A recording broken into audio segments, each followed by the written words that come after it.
प्रबल वर्षा बेहाल होइछि मयूरभंज गत किछि दिन धरी जिलार विभिन्न अंचल प्रबल अति प्रबल वर्षा रेकर्ड होइछि। शिमिलपाल अभयारण्य में प्रबल वर्षा होइछि फल बुढ़ाबलंग नदी में जलस्तर बढ़िबार लागिछि जहाकु नै चिंतार अछंती नदीकूलियावासी। देखंतु लघुचाप जनित लगाण वर्षा बेहाल पूरा ओडिशा मयूरभंज जिलार मध्य गत किछि दिन धरिकी विभिन्न ब्लॉक एवं उपखंड रे प्रबल अति प्रबल वर्षा लगी रही। यह सहित शिमिलपाल अभयारण्य मध्य अधिकरू अधिक वर्षा होइतिबा रेकर्ड करा जायछि, जहा फल रे शिमिलपाल सृष्टि होइतिबा बुढ़ाबलंगर जलस्तर धीरे धीरे वृद्धि पाउछि एवं वर्तमान समय रे बन्या आशंका मध्य रहिछि, जहाकु नै वर्तमान देखि पारतो ये होछि बुढ़ाबलंग नदीर दृश्य किभଳି भाबरे पूरा जो जल पूरा एकुल सेकुल रहिछि एवं विशेष करी वर्तमान समय रे जो नदी कूल बासिंदा सब रहिछन्ति विशेष करी बारिपदा सहर कथा जदि आमे कहबा बारिपदा सहरर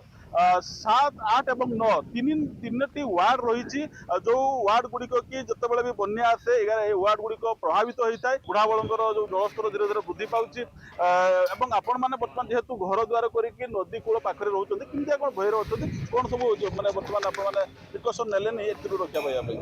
निश्चित भाव में मनरे डर तो लगी कारण बुढ़ाबलंग नदी 2 दिन तले पानी नथा लगाण वर्षा बर्तमान पूरा एकदम जलमग्न हो जाइए। नदी में पूरा एकदम पानी फुल एकुल सेकुल लंघी जदि शिमिलपाल लगातार जब 3-4 घंटा जोर मेघ हो निश्चित भाव में बुढ़ाबलंग नदी तार कला रूप देखो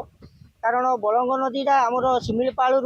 बारी से जोर मेघ हेले ये राति बहुत शीघ्र बहुत जल्दी पानी बढ़े। कौन कह आज्ञा देखो जेहेतु वर्तमान समय ये हूँ दृश्य बुढ़ाबलंग नदीर दृश्य तेणु आपड़ जेहेतु ये बारिपदा बासिंदा हिसाब से कौन कहे बर्तमान धीरे धीरे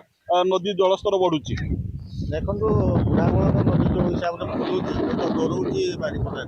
बारिपदा तथा पाखपाख अंचल जी बसवास अच्छा समस्ते रेडी है जिला प्रशासन द्वारा अलर्ट भी करा किंतु ये पानी जमी बढ़ुची लगुच बारिपदा सहर को भी पशि पारे। निश्चित भाव में देखो समस्त भय कौटी ना कौटी गोटे भय रही जेहेतु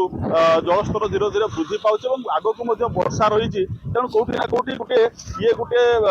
बारिपदा बारिपदा टाउन गोटे सांघातिक परिस्थिति सृष्टि करे बर्तमान अनुमान करा जाउछि। आपण माने देखिबार आसुचंती नदी को देखुचंती जेहेतु घर आपणकर बारिपदा सहर लोकाल अच्छी गोटे भय गोटे रोचे मनरे निहाती राति गोटे राति वर्षा हेले पानी बढ़ी आसो एपटे सब 7 नंबर 8 नंबर वार्ड 100 वर्ष पड़े पानी बेसी हेले भय रोचे किभଳି भाବରେ इवाकुएट कराଯିବ ବା ଲୋକମାନଙ୍କୁ ସ୍ଥାନାନ୍ତରିତ କରି କିଭଳି ଭାବରେ ସୁରକ୍ଷିତ ଜାଗାକୁ ଅଣାଯିବ ସେ ନେଇ ମଧ୍ୟ ଜିଲ୍ଲା ପ୍ରଶାସନ ପକ୍ଷରୁ ବ୍ୟବସ୍ଥା ଜାରି ରହିଛି ଏବଂ ସମସ୍ତଙ୍କ ପାଇଁ ଯେଭଳି ଭାବରେ ପିଇବା ପାଣି ଠାରୁ ଆରମ୍ଭ କରିକି ଶୁଖିଲା ଖାଦ୍ୟ ଏବଂ ରନ୍ଧା ଖାଦ୍ୟର ମଧ୍ୟ ବ୍ୟବସ୍ଥା କରାଯାଉଛି। ତେଣୁ ବର୍ତ୍ତମାନ ସମୟରେ ସବୁଠାରୁ ବଡ଼ କଥା ହେଉଛି ଯେହେତୁ ବର୍ଷା ଏବେ ବି ଲାଗି ରହିଛି ଏବଂ ଉପରମଣ୍ଡଳ ଯଦି ବା ଶିମିଳିପାଳରେ ବିଶେଷ କରି ଶିମିଳିପାଳରେ ଯଦି ଆହୁରି ସନ୍ଧ୍ୟା ଭିତରେ ଯଦି ଅଧିକରୁ ଅଧିକ ବର୍ଷା ହୁଏ ତାହେଲେ ନିଶ୍ଚିତ ଭାବରେ ବୁଢ଼ାବଳଙ୍ଗ ନଦୀରେ ବନ୍ୟା ପରିସ୍ଥିତି ସୃଷ୍ଟି ହେବ। ये तिले हेले संदेह नहीं। बारिपदारू दल गोविंद बारिक, कनक न्यूज।